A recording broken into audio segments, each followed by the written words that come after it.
도련님, 혼자가 아니에요. 인천공항 출국장. 8살 하준이 작은 가방을 끌고 있습니다. 아버지 강태무는 먼 발치에서 아들을 바라만 보고 있었죠. 가정부 은정이 하준 옆에 무릎을 꿇었습니다. 제가 곁에 있을게요. 하준의 눈에 눈물이 고였어요. 그렇게 두 사람은 한국을 떠났습니다. 하지만 이것은 끝이 아니라 시작이었습니다. 20년 뒤 그들에겐 어떤 일이 벌어질까요? 오늘 사연 시작하기 전에 무료 버튼인 구독과 좋아요는 저에게 큰 힘이 됩니다. 그리고 어디서 듣고 계신지 댓글 남겨주시면 반갑게 인사드릴게요. 그럼 오늘 사연 시작합니다. 검은 정장을 입은 사람들이 장례식장을 가득 메우고 있었습니다. 조문객들의 낮은 목소리, 향 냄새, 그리고 무거운 침묵. 강태문 회장의 장례식이었죠. 국내 굴지의 재벌 그룹을 일군 거물의 마지막이었습니다. 유족석 맨 앞줄에는 본처 윤서영이 앉아 있었어요.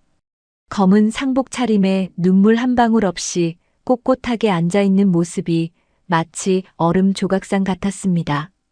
그 옆으로 첫째 강도연, 둘째 강시우가 나란히 자리했죠. 이들의 표정에도 슬픔보다는 긴장감이 감돌았어요. 그리고 조금 떨어진 자리, 막내 강하준이 홀로 앉아 있었습니다. 28의 청년은 담담한 얼굴로 영정을 바라보고 있었어요. 주변 사람들의 수군거림이 들렸죠. 저 사람이 그 막내라던데. 아, 젊은 여자한테서 난. 조용히 해. 하준은 익숙한 듯 시선을 피하지 않았습니다.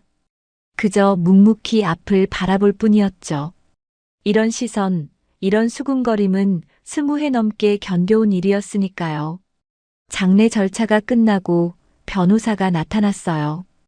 회장의 유언장을 낭독하기 위해서였습니다. 유족들과 주요 임원들이 별실로 모였죠. 하준도 그 자리에 있었어요. 넓은 회의실 같은 공간이었습니다. 긴 테이블 한쪽 끝에는 회장의 영정사진이 놓여 있었고요. 변호사가 서류를 펼치며 입을 열었습니다. 고 강태문 회장님의 유언에 따라 상속 내용을 말씀드리겠습니다.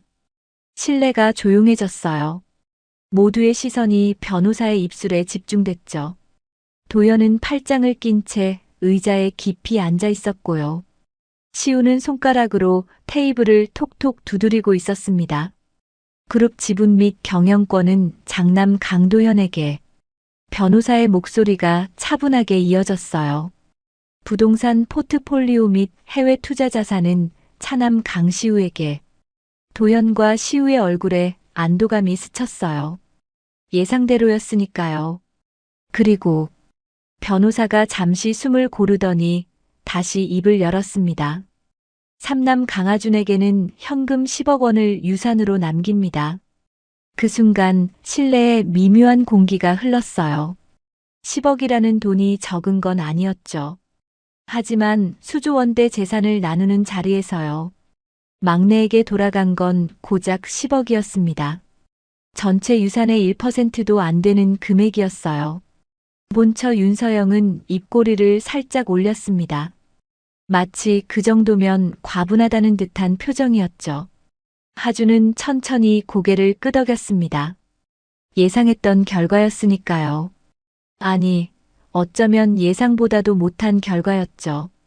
변호사가 서류를 덮으며 말했어요. 이상으로 유언장 낭독을 마치겠습니다. 사람들이 하나둘 자리에서 일어났습니다. 도연이 하준에게 다가왔어요. 그리고 귓가에 대고 낮게 속삭였습니다. 넌 원래 여기 사람이 아니야. 이 정도면 감사해야 하는 거 아니냐? 시우도 옆에서 위로하는 척 말을 보탰죠. 하준아, 넌 편히 살면 되잖아. 10억이면 충분하지 않니? 하준은 대답하지 않았어요.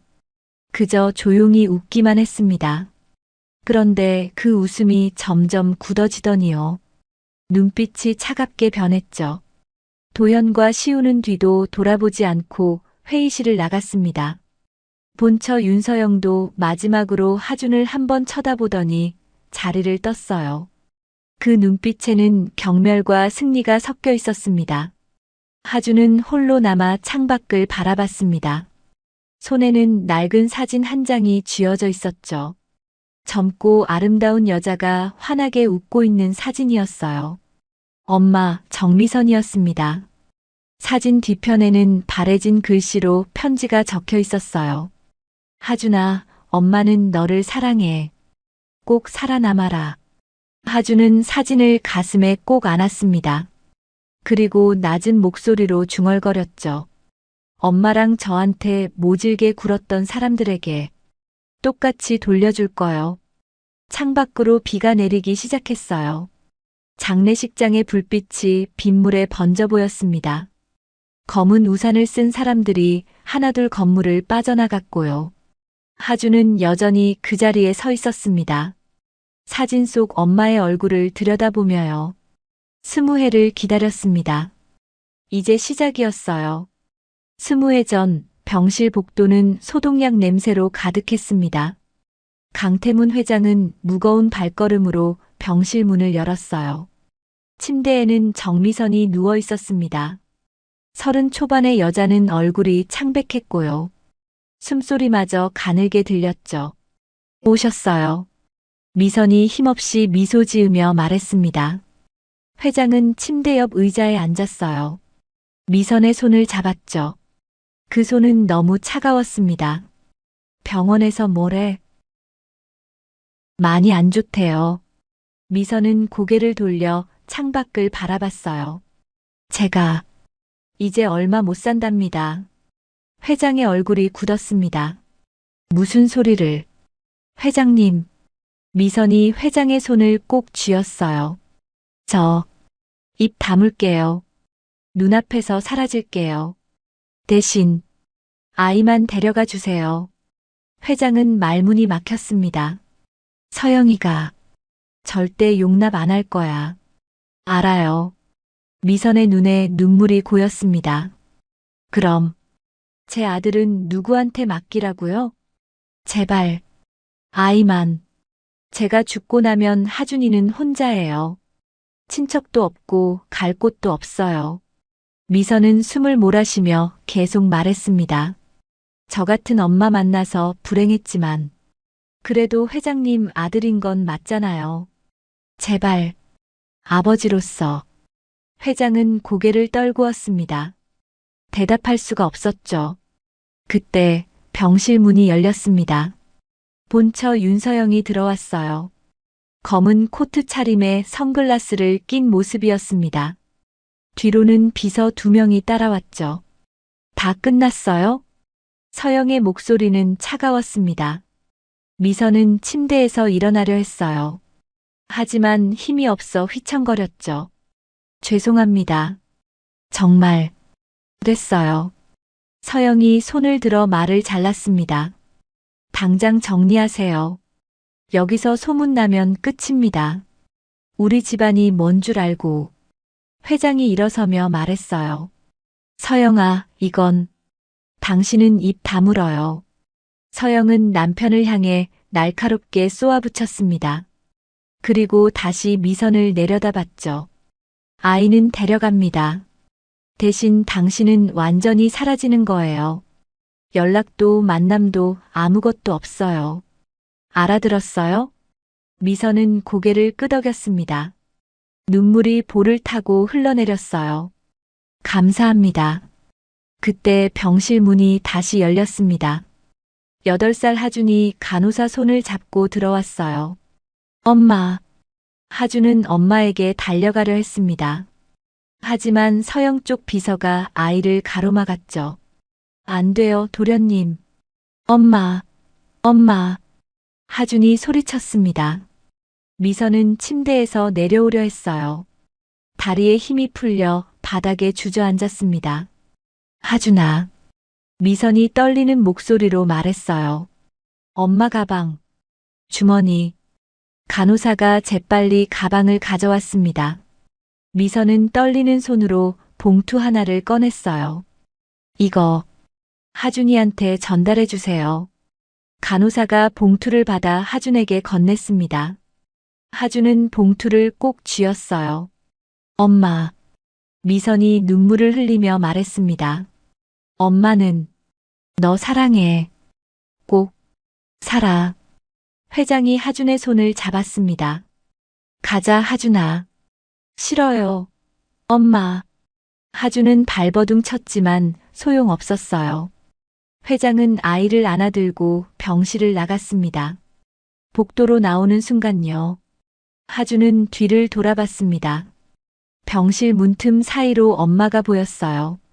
바닥에 주저앉아 울고 있는 엄마의 모습이요. 그 모습이 하준의 눈에 깊이 박혔습니다. 회장의 차가 병원 앞에 대기하고 있었어요. 운전기사가 차문을 열었습니다. 회장은 하준을 뒷좌석에 태웠죠. 차 안에서 하준은 계속 울었어요. 회장은 아무 말도 하지 못했습니다. 그저 창밖만 바라보며 앉아 있을 뿐이었죠. 죄책감이 가슴을 짓눌렀지만요. 본처와 가문 앞에서는 힘이 없었습니다. 일주일 후 미선은 세상을 떠났습니다. 장례식에는 아무도 오지 않았어요. 하준도 갈 수 없었습니다. 재벌가의 새 집에 갇혀 있었으니까요. 하준은 그날 밤 몰래 엄마가 준 봉투를 꺼냈습니다. 편지였어요. 떨리는 손으로 편지를 펼쳤죠. 우리 하준아, 엄마가 미안해. 엄마 때문에 넌 힘든 길을 가야 할 거야. 그래도 엄마 없이도 잘 살 수 있어. 넌 똑똑하고 착한 아이니까. 그 집에 가면 사랑받고 지냈으면 좋겠어. 엄마가 못해준 사랑을 그곳에서 받았으면 좋겠어. 아프지 말고 외롭지 말고. 그리고 꼭 행복하게 살아줘. 엄마는 하늘에서 늘 너를 지켜볼게. 사랑해, 우리 하준아. 하준은 편지를 읽으며 눈물을 흘렸어요. 하지만 소리내어 울지는 않았습니다. 이제 울면 안 된다는 걸 알았으니까요. 저 사람들 때문이야. 8살 아이의 가슴 속에요. 작은 불씨 하나가 타오르기 시작했습니다. 복수라는 이름의 불씨였죠. 하준은 편지를 베개 밑에 숨겼습니다. 그리고 창밖을 바라봤어요. 달도 없는 깜깜한 밤이었습니다. 엄마, 꼭 살아남을게요. 그리고 하준의 눈빛이 차갑게 변했습니다. 8살 아이의 눈이 아니었어요. 재벌가의 저택은 넓고 화려했습니다. 하지만 8살 하준에게는 감옥 같았어요. 높은 천장, 대리석 바닥, 값비싼 가구들. 모든 게 차갑고 낯설었습니다. 집사가 하준을 방으로 안내했어요. 도련님, 여기가 방입니다. 넓은 방이었지만 온기가 없었죠. 하준은 침대 끝에 앉아 무릎을 껴안았습니다. 그날 저녁 첫 식사 시간이었어요. 긴 식탁에 가족들이 모였습니다. 상석에는 회장이 앉았고요.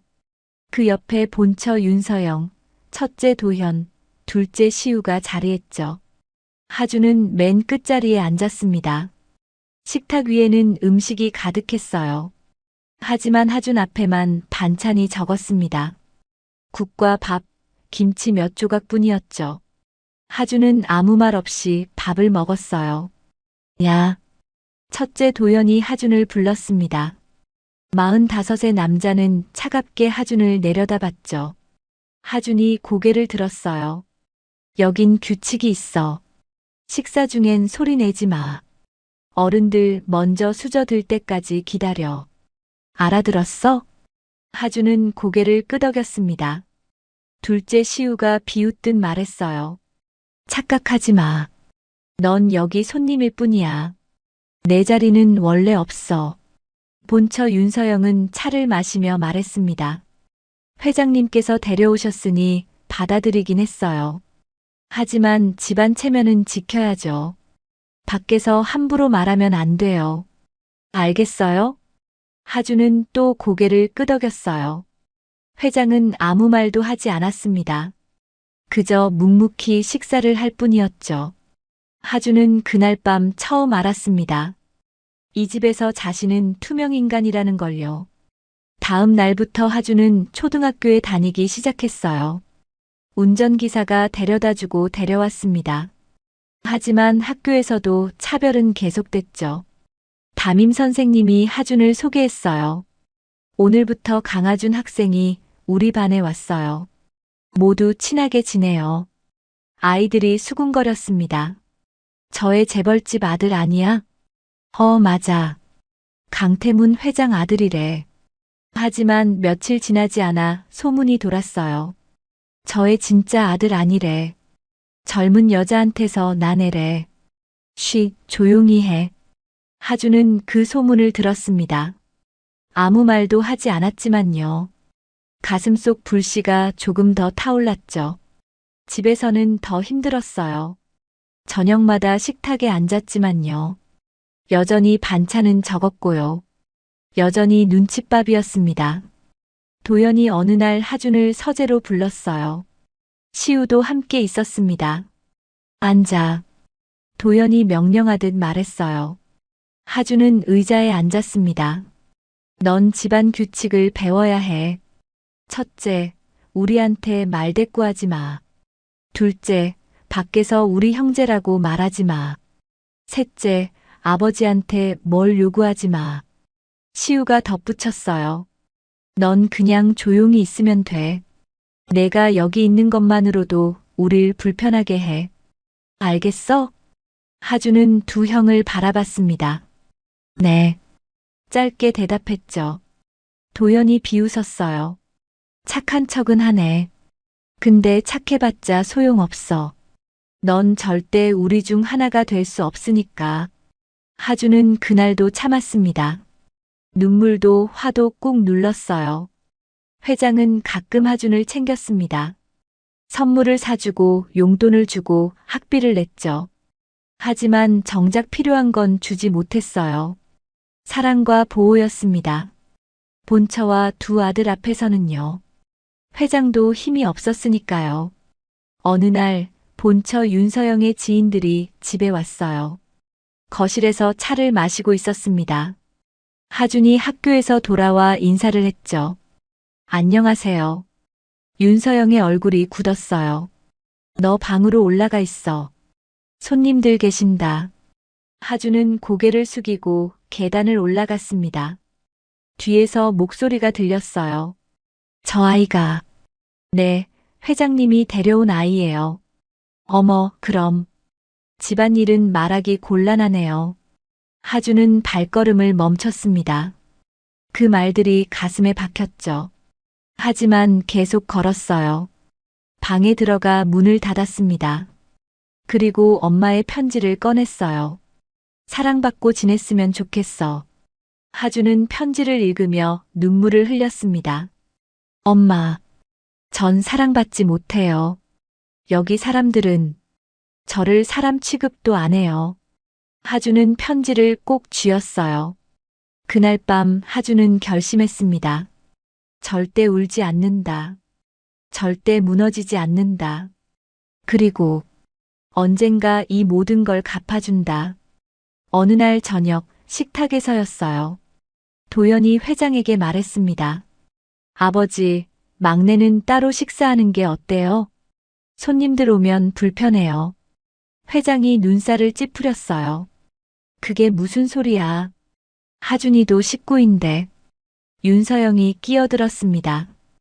회장님, 도연이 말도 일리가 있어요. 체면이라는 게 있잖아요. 회장은 입을 다물었습니다. 결국 아무 말도 하지 못했죠. 하주는 그 모습을 지켜봤어요. 아버지조차 자신을 지켜주지 못하는 걸요. 그날 밤 하주는 베개를 껴안고 누워 있었습니다. 엄마 편지를 가슴에 품고요. 엄마, 미안해요. 전 사랑받지 못했어요. 그래서 전 다른 길을 갈게요. 8살 아이의 가슴 속에요. 복수의 불씨가 점점 커져갔습니다. 차갑고 단단한 결심이 자리 잡았죠. 내일도 모레도요. 이 지옥 같은 집에서 견뎌야 했습니다. 하지만 언젠가는요. 모든 걸 되돌려 줄 거였습니다. 1년이 흘렀습니다. 하주는 이제 9살이 됐어요. 재벌가에서의 생활은 여전히 차가웠지만요. 하주는 조용히 견디며 살았습니다. 어느 날 집안이 발칵 뒤집혔어요. 본처 윤서영의 다이아몬드 목걸이가 사라진 거였습니다. 수억 원짜리 목걸이였죠. 당장 찾아. 윤서영의 목소리가 저택 전체에 울려 퍼졌어요. 집사와 가정부들이 모두 소집됐습니다.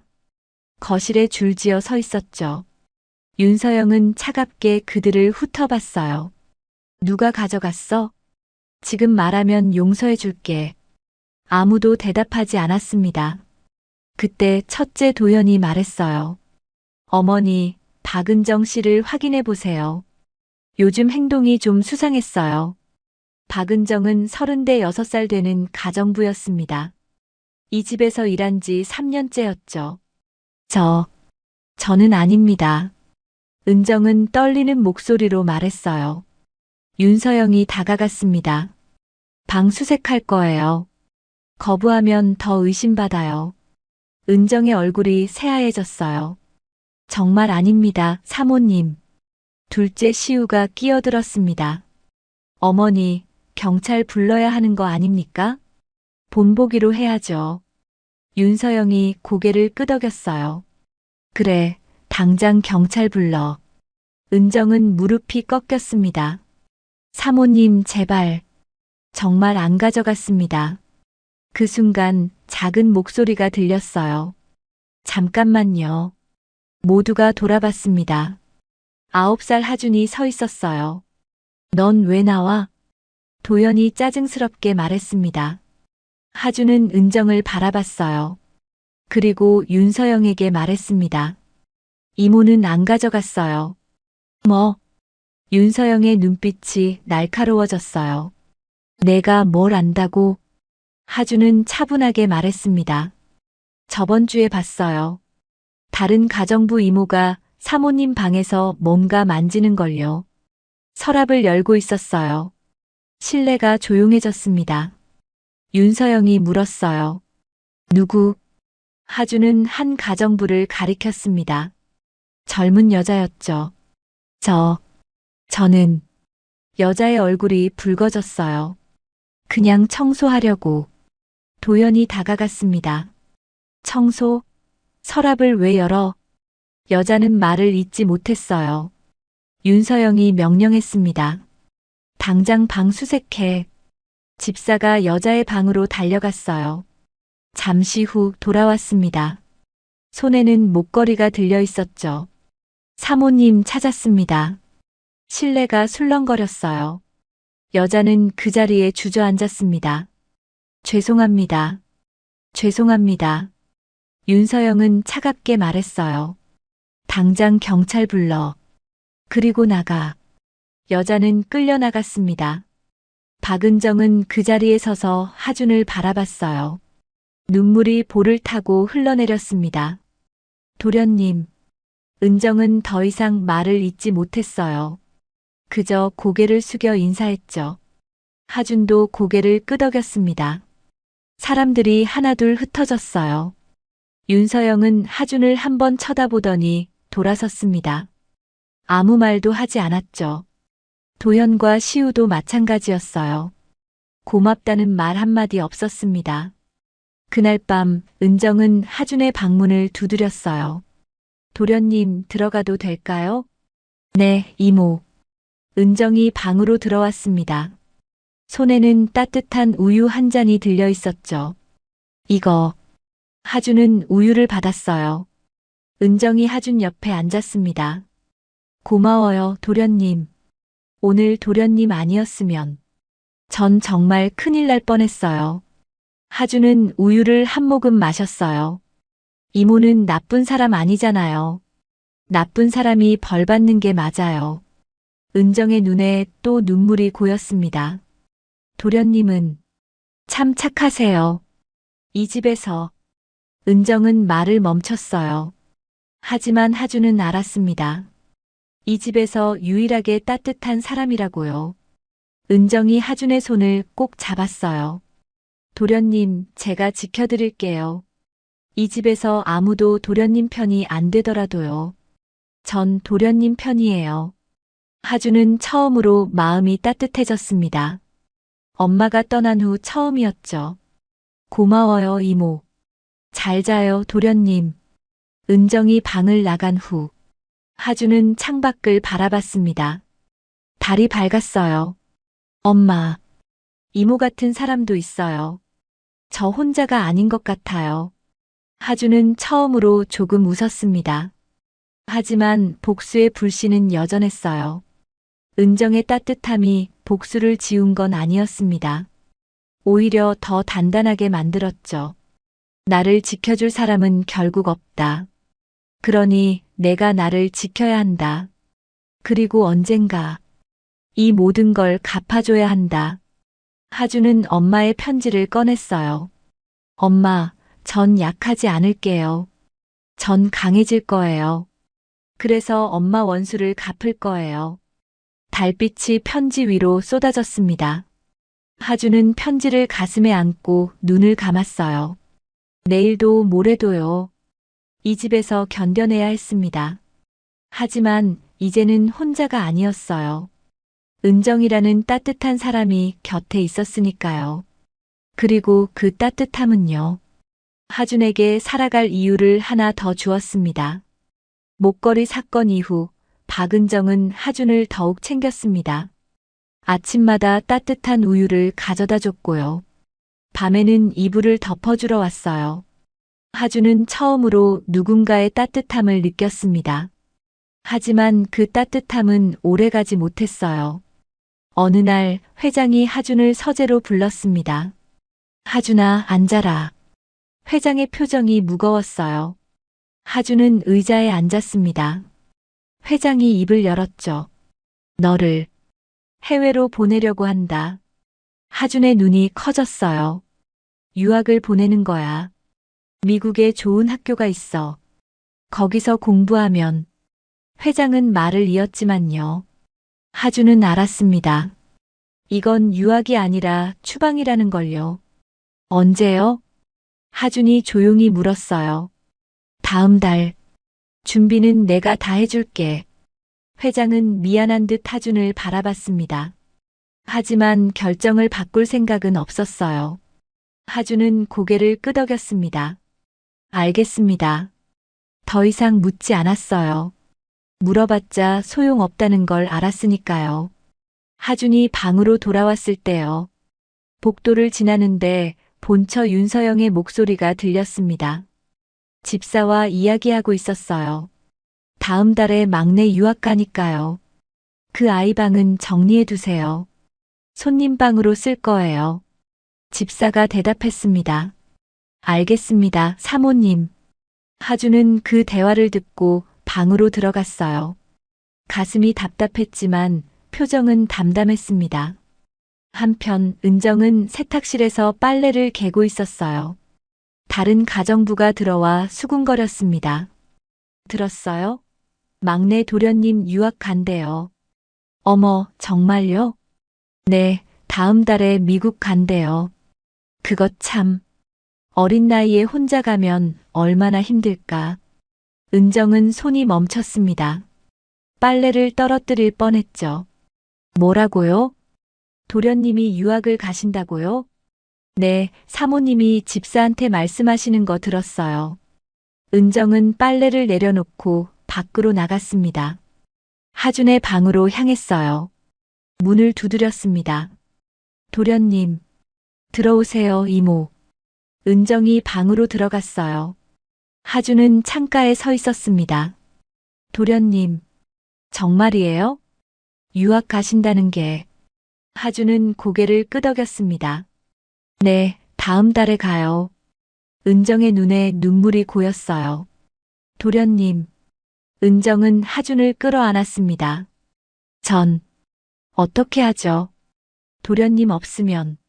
하준은 가만히 서 있었어요. 이모 괜찮아요. 전 괜찮을 거예요. 하지만 하준의 목소리도 떨리고 있었죠. 은정은 한참을 하준을 안고 있다가요. 천천히 몸을 떼었습니다. 그리고 하준의 두 손을 잡았어요. 도련님, 제가 같이 가면 안 될까요? 하준이 놀란 표정으로 은정을 봤습니다. 네, 제가 도련님 따라가서요. 곁에서 돌봐드리고 싶어요. 이모, 도련님, 전 혼자예요. 가족도 없고 의지할 사람도 없어요.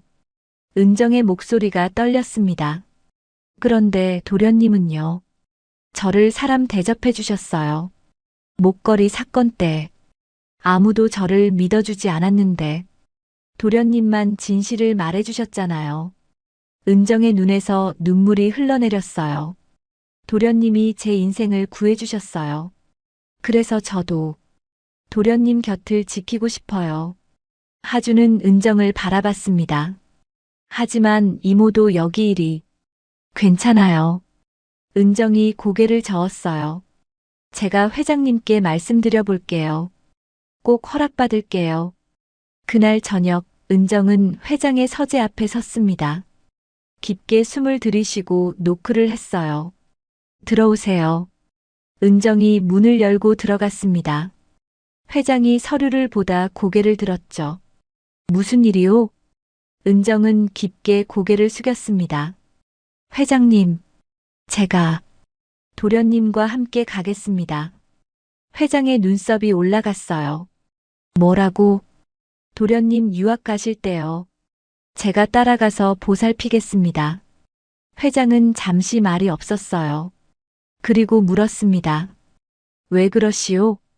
은정이 고개를 들었습니다. 눈에는 눈물이 고여 있었죠.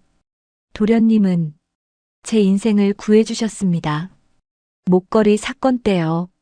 아무도 저를 믿어주지 않았을 때 도련님만 진실을 말해주셨어요. 은정의 목소리가 떨렸어요. 그리고 이 집에서 도련님은 너무 외로워요. 아무도 도련님을 따뜻하게 대하지 않아요. 제가 곁에서 돌보고 싶습니다. 회장은 깊은 한숨을 쉬었습니다. 당신도 가족이 있을 텐데. 없습니다. 은정이 단호하게 말했어요. 전 혼자예요. 이제 도련님이 제 가족입니다. 회장은 오랫동안 은정을 바라봤습니다. 그리고 천천히 고개를 끄덕였죠. 알았소. 하준이를 부탁하겠소. 은정은 깊게 절을 했어요. 감사합니다, 회장님. 다음 날 아침, 은정이 하준의 방에 왔습니다. 따뜻한 우유를 들고요. 도련님. 네, 이모. 저 같이 가요. 회장님께서 허락하셨어요. 하준의 눈이 커졌어요. 정말요? 네. 은정은 미소 지었습니다. 제가 도련님 곁에 있을게요. 엄마처럼 돌봐드릴게요. 하준의 눈에 처음으로 빛이 돌았습니다. 이모, 고마워요. 은정은 하준을 꼭 안았어요. 혼자 아니에요. 이모가 있어요. 한 달이 지났습니다. 출국 날이 됐어요. 공항에는 회장만 나왔습니다. 본처도 형들도 나오지 않았죠. 회장이 하준의 어깨에 손을 올렸어요. 잘 지내거라. 공부 열심히 하고.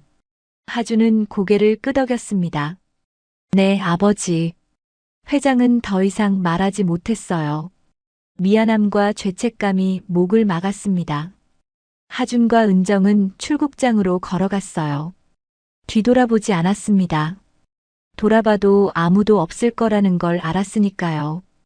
비행기 안에서 은정이 하준의 손을 잡았습니다. 도련님, 이제 새로 시작하는 거예요. 하준은 창밖을 바라봤어요. 서울이 점점 작아지고 있었습니다.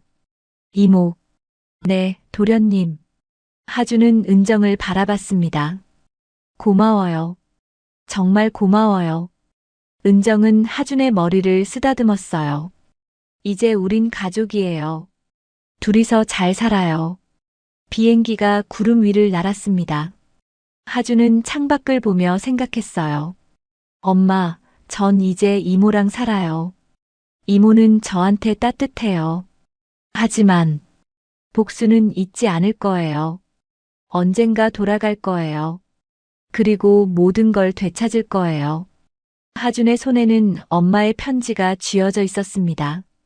그 편지는 하준의 유일한 보물이었고요. 복수의 불씨를 지피는 연료였죠. 9살 아이는 그렇게 한국을 떠났습니다. 하지만 언젠가 돌아올 거였어요. 더 강해진 모습으로요. 세월이 흘렀습니다. 9살이던 하준은 어느덧 28이 됐어요. 미국에서의 삶은 한국과 달랐습니다. 은정은 약속대로 엄마처럼 하준을 돌봤어요. 아플 때 밤새 간호했고요. 학교 행사마다 빠짐없이 참석했습니다. 추수감사절이면 칠면조를 구워줬고요. 생일이면 케이크를 직접 만들어줬습니다. 이모, 이거 정말 맛있어요. 그래, 우리 하준이 좋아하니 다행이다. 하준이 학교에서 상을 받으면요. 은정은 누구보다 기뻐했어요. 하준아, 정말 자랑스러워. 이모 덕분이에요. 아니야, 내가 잘한 거지. 은정은 하준에게 사람을 대하는 법을 가르쳤습니다. 하준아, 힘든 사람 보면 도와줘야 해. 왜요? 우리도 힘들 때 도움받았잖아. 그게 사람 사는 거야. 어느 날 하준이 학교에서 친구와 싸우고 왔어요. 은정이 물었습니다. 무슨 일이야? 친구가 저를 무시했어요. 그래서 화가 났어. 은정은 하준을 안았어요. 화낼 수 있어. 하지만 복수하면 안 돼. 복수는 너까지 아프게 만들거든. 하준은 은정을 바라봤습니다. 그럼 어떻게 해요? 당당하게 살면 돼. 내가 잘 되는 게 최고의 복수야. 하준은 그 말을 가슴에 새겼어요. 하지만 한편으로는요. 다른 생각도 하고 있었습니다. 당당하게 사는 것도 좋지만 제대로 갚아줘야 할 사람들도 있어. 하준은 공부에 매진했어요. 명문대학에 진학했고요. 경영학과 금융을 전공했습니다. 특히 기업 인수합병에 관심이 많았죠. 하준아, 왜 그걸 공부하니? 은정이 어느 날 물었어요. 하준은 잠시 망설이다 대답했습니다. 회사를 이해하고 싶어서요. 어떻게 돌아가는지, 어떻게 무너지는지. 은정은 하준의 눈빛을 봤습니다. 차갑고 단단한 눈빛이었어요. 하준아. 은정이 하준의 손을 잡았습니다. 복수는 너를 망칠 거야. 하준은 고개를 돌렸어요. 이모, 전 괜찮아요. 괜찮지 않아. 은정의 목소리가 떨렸습니다. 내 눈빛이 점점 차가워지고 있어. 어릴 때 그 따뜻한 눈빛이 이젠 안 보여. 하준은 잠시 침묵했어요. 그리고 조용히 말했습니다. 이모, 전 8살 때부터 이렇게 살아왔어요. 이제 와서 멈출 수 없어요. 은정은 더 이상 말하지 못했습니다. 대학을 졸업한 하준은 글로벌 투자회사에 입사했어요. 기업 인수합병 팀에서 일했습니다. 뛰어난 실력으로 빠르게 인정받았죠. 불과 몇 년 만에 팀장이 됐어요. 하준은 밤마다 한국 재벌 그룹들을 연구했습니다. 특히 아버지 회사를 집중적으로 분석했어요. 지분 구조, 계열사 관계, 주요 투자자들, 모든 걸 머릿속에 넣었습니다. 회사를 싸게 사서 매각한다. 하준은 혼자 중얼거렸어요. 큰형과 작은형이 가장 아파할 방식으로 모든 걸 빼앗는 거야. 하준의 계획은 단순했습니다. 회사 지분을 조용히 모으고요. 소액 주주들을 설득해서요. 경영권을 흔드는 거였죠. 그리고 적절한 타이밍에요. 회사를 매각하거나 해체하는 겁니다. 형들이 평생 쌓아온 모든 걸요. 한순간에 무너뜨리는 거였어요. 그리고 28이 되던 해요. 한국지사 대표로 발령받았습니다. 하준, 축하해. 상사가 말했어요. 한국지사는 중요한 곳이야. 자네라면 잘할 거야. 하주는 고개를 끄덕였습니다. 감사합니다. 하지만 속으로는 다른 생각을 했죠. 드디어 돌아가는구나. 20해 만에. 집으로 돌아온 하주는 은정에게 말했어요. 이모, 한국 가요. 은정의 얼굴이 굳었습니다. 한국? 네, 지사대표로 발령받았어요. 은정은 하준을 바라봤어요. 하준아, 정말 가야 하니? 하준은 고개를 끄덕였습니다. 네, 이젠 때가 됐어요. 은정은 한숨을 쉬었어요. 알았어. 그럼 나도 같이 가. 이모는 여기 있어도 돼요. 안 돼. 은정이 단호하게 말했습니다. 내가 가면 나도 가. 넌 아직도 내 아이나 다름없어. 하준의 눈에 잠시 따뜻함이 스쳤어요. 고마워요, 이모. 한편 한국에서는 상황이 변하고 있었습니다. 강태문 회장은 이제 80대 중반이었어요. 건강이 급격히 나빠졌습니다. 병원을 오가며 치료받고 있었죠. 회장실에서 최 비서가 보고했어요. 회장님 건강이 많이 안 좋으십니다. 유 원장 정리하시는 게. 회장은 고개를 끄덕였습니다. 그래야겠지. 박 상무 불러. 법무팀 박 상무가 왔어요. 회장님 부르셨습니까? 유 원장을 작성하려고. 아들 셋에게 공평하게 나눠줄 거야. 박 상무가 놀란 표정을 지었습니다. 막내 도련님에게도요? 그래. 회장의 목소리가 단호했어요. 하준이도 내 아들이야. 똑같이 받을 권리가 있어. 박 상무는 고개를 끄덕였습니다. 알겠습니다. 박 상무는 회장실을 나왔어요. 복도를 걷다가 주위를 살폈습니다. 아무도 없는 걸 확인하고요. 첫째 도연에게 전화를 걸었어요. 도련님, 큰일입니다. 회장님께서 막내에게도 유산을 주시겠답니다. 도연의 목소리가 차갑게 변했습니다. 뭐라고? 그것도 3분의 1씩 똑같이요. 전화기 너머로 무언가 깨지는 소리가 들렸어요. 절대 안 돼. 도연이 이를 갈았습니다. 그놈이 받으면 우리가 끝이야. 박상무가 조심스럽게 말했어요. 그럼 어떻게 하시겠습니까? 유 원장을 바꿔. 네. 회장님 건강이 안 좋으시잖아. 그 틈을 타서 문구를 수정하는 거야. 박상무는 잠시 망설였습니다. 하지만 곧 대답했어요. 알겠습니다. 바로 그때 하준이 한국에 도착했습니다. 인천공항에 내린 하준은 깊게 숨을 들이마셨어요. 20해 만이네요. 은정이 옆에서 말했습니다. 하준아, 우리 호텔 가자. 네, 이모. 하준은 공항을 빠져나왔어요. 회사에서 보낸 차가 대기하고 있었습니다. 차에 타며 하준은 서울 풍경을 바라봤어요. 많은 게 변했지만요. 변하지 않은 것도 있었습니다. 저 집은 여전히 그대로겠지. 차갑고 냉혹하게. 하준의 손에는 낡은 사진이 쥐어져 있었어요. 엄마 정미선의 사진이었습니다. 엄마, 제가 돌아왔어요. 이제 시작할게요. 하준의 눈빛이 차갑게 빛났습니다. 복수의 시작이었어요. 20회를 준비한요. 차갑고 치밀한 복수가요. 이제 막 시작되는 거였습니다. 한국에 돌아온 지 석 달이 지났습니다. 하준은 회사 업무에 집중하는 척했지만요. 실제로는 다른 일을 하고 있었어요. 조용히 아버지 회사의 지분을 모으고 있었습니다.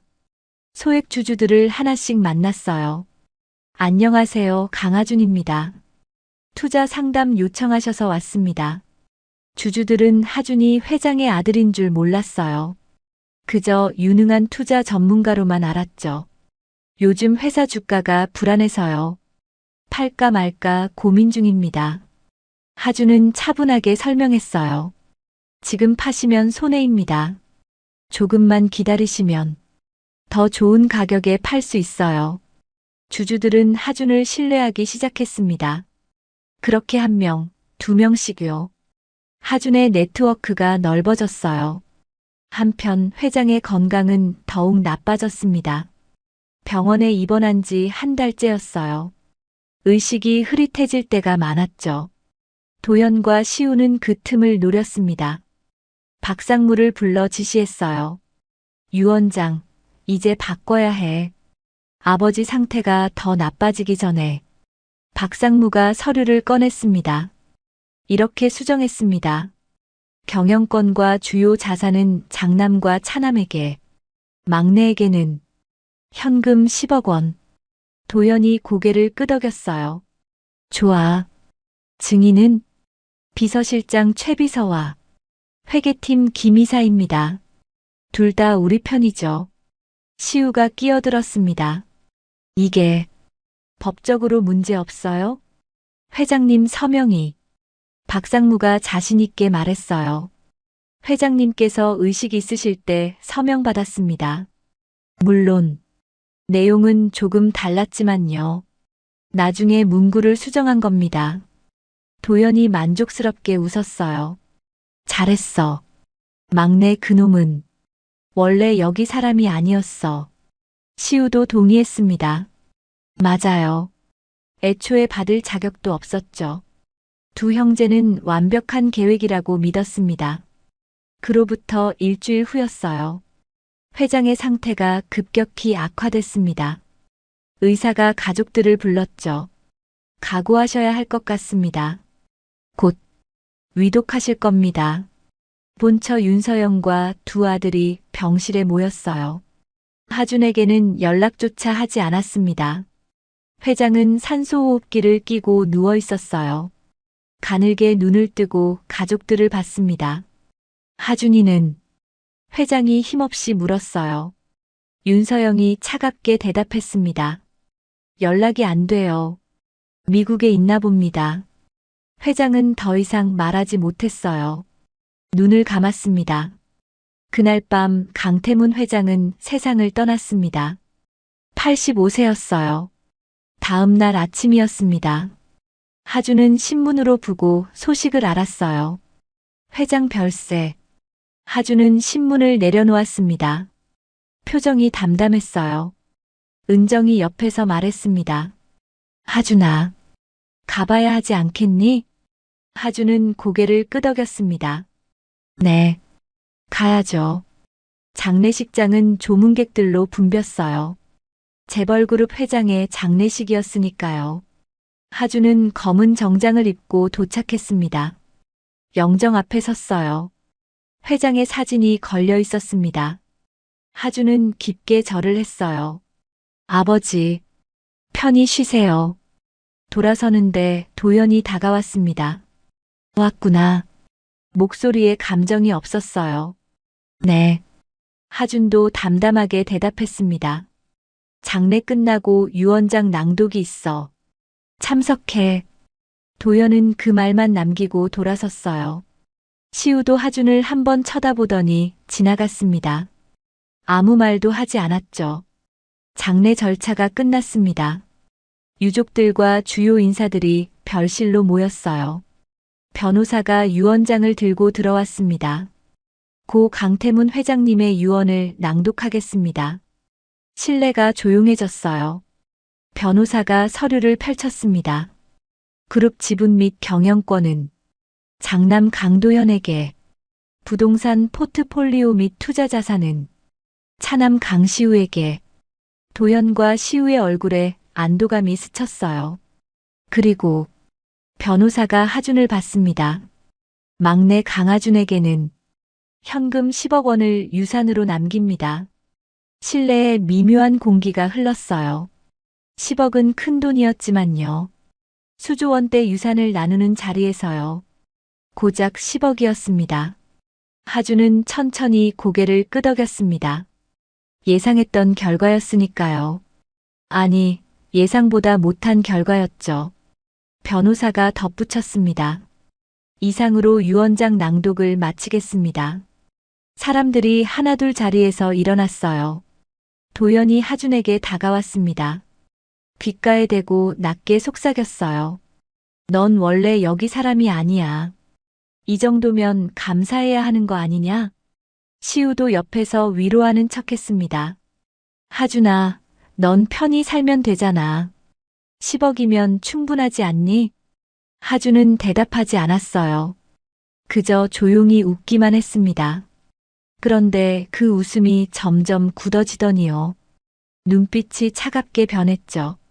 도현과 시우는 뒤도 돌아보지 않고 나갔습니다. 승리한 표정이었어요.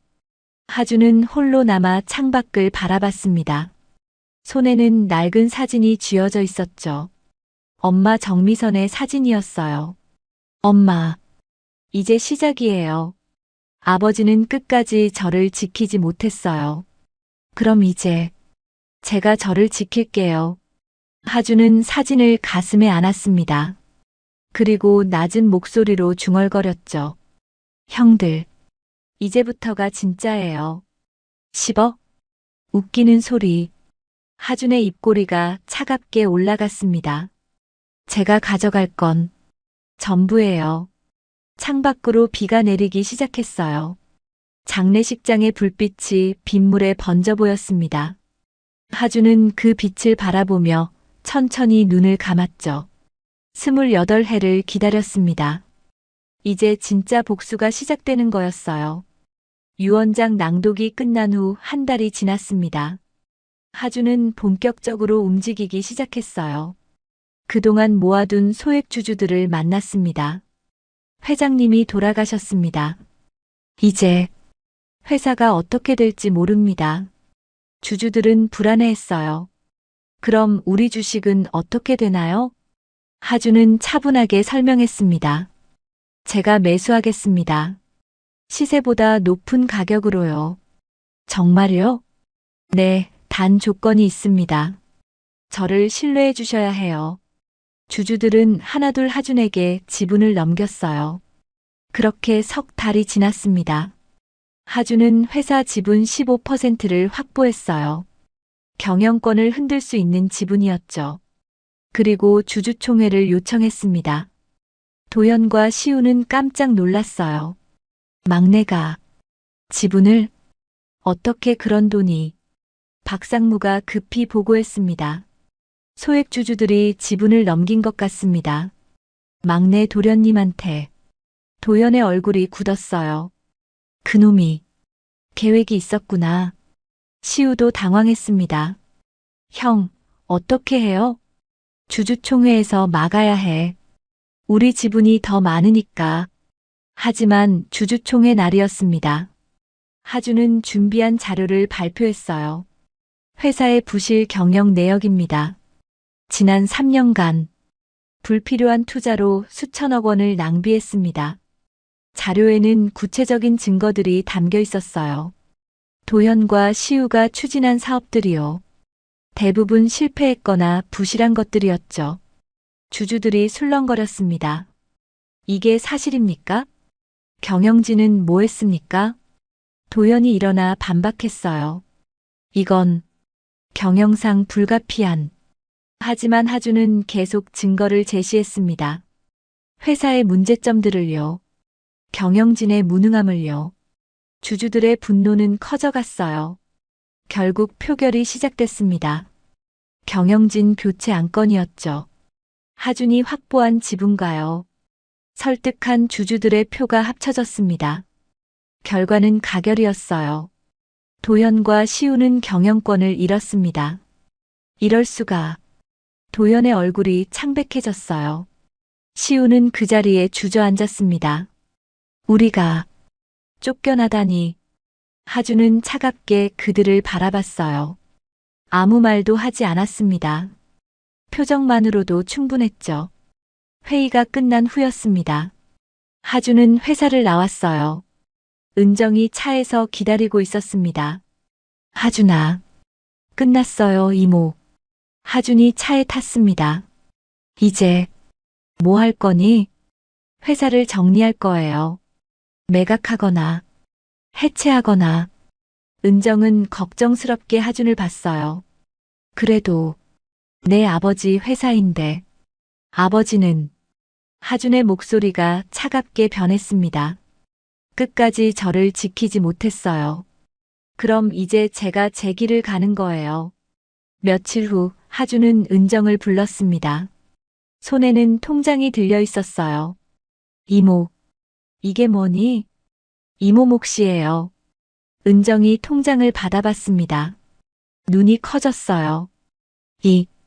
이게 얼마야? 50억입니다. 뭐? 은정이 놀라 하준을 봤어요. 이건 너무 많아.